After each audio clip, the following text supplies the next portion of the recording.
Hello दोस्तों, financial tips and knowledge में आपका स्वागत है। Tax saving tips. जी हाँ दोस्तों, खरीदा है घर तो आईटीआर भरते वक्त कर ले यह काम, बच जाएगा अच्छा खासा पैसा। जी हाँ दोस्तों, भारत में प्रॉपर्टी विनिवेश का एक लोकप्रिय साधन है।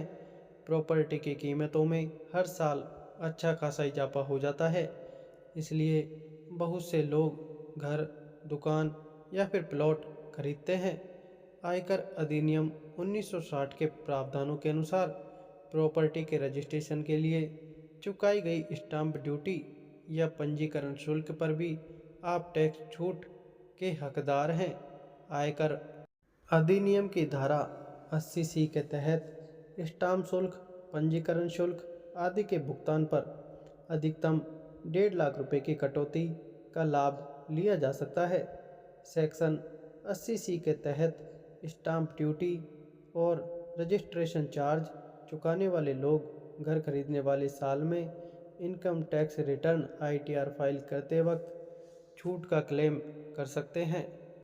भारतीय आयकर अधिनियम 1961 की धारा 80C में प्रॉपर्टी खरीदने या हस्तांतरित करने पर स्टाम्प ड्यूटी और रजिस्ट्रेशन फीस जैसे होने वाले खर्चों पर टैक्स छूट का लाभ केवल आवासीय संपत्ति पर ही हासिल की जा सकती है, कमर्शियल प्रॉपर्टी पर नहीं। इसलिए अगर आप 1.5 लाख तक की कटौती चाहते हैं तो आपको रेजिडेंशियल प्रॉपर्टी खरीदना ज़रूरी है। जी हाँ दोस्तों, कौन कर सकता है छूट का दावा? स्टाम्प ड्यूटी पर टैक्स छूट का दावा व्यक्तिगत मालिकों, सह मालिकों या हिंदू अविभाजित परिवारों द्वारा किया जा सकता है। संयुक्त स्वामित्व के मामले में छूट सह मालिकों को उनके हिस्से के अनुसार दी जाती है। इसके लिए प्रॉपर्टी का सभी मालिकों के नाम पर पंजीकृत होना और उनके द्वारा स्टाम्प ड्यूटी चुकाई जानी अनिवार्य है। अगर प्रॉपर्टी के हिस्सेदारों के अलावा कोई अन्य व्यक्ति स्टाम्प ड्यूटी चुकाता है तो फिर टैक्स कटौती का लाभ संपत्ति के सह मालिकों को नहीं मिलेगा। जी हाँ दोस्तों, यह शर्त पूरी करना जरूरी। स्टाम्प ड्यूटी पर टैक्स छूट का लाभ उसी वित्तीय वर्ष में उठाया जा सकता है जिस फाइनेंशियल ईयर की आईटीआर फाइल की जा रही है। इसका मतलब है कि आप वित्त वर्ष 2023-24 की आईटीआर भरते वक्त इसी वित्त वर्ष में चुकाई गई स्टाम्प ड्यूटी पर ही छूट का दावा कर सकते हैं। इससे पिछले वित्त वर्ष में खरीदे मकान के लिए नहीं। कब्जा जरूरी। जी हाँ दोस्तों, आप केवल उसी रेजिडेंशियल प्रॉपर्टी के लिए चुकाई गई स्टाम्प ड्यूटी में छूट का दावा कर सकते हैं जो पहले मालिकों के रूप में आपके पास है, यानी प्रॉपर्टी का कब्जा आपके पास होना चाहिए।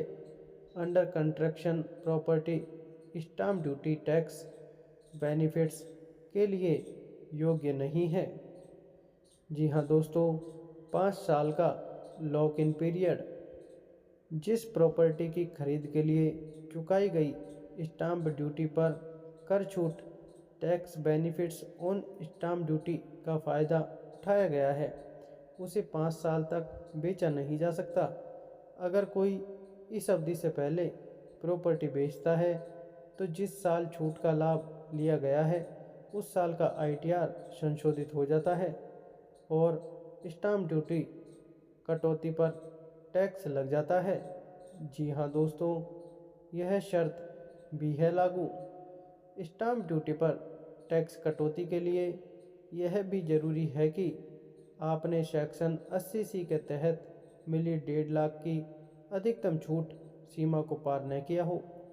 इसका मतलब है कि अगर ईपीएफ, पीपीएफ, एससीएसएस, जीवन बीमा पॉलिसी, ईएलएसएस आदि के निवेश पर आपने पहले ही 1.5 लाख तक की छूट ले ली है तो आप स्टाम्प ड्यूटी पर टैक्स छूट का दावा नहीं कर सकते हैं।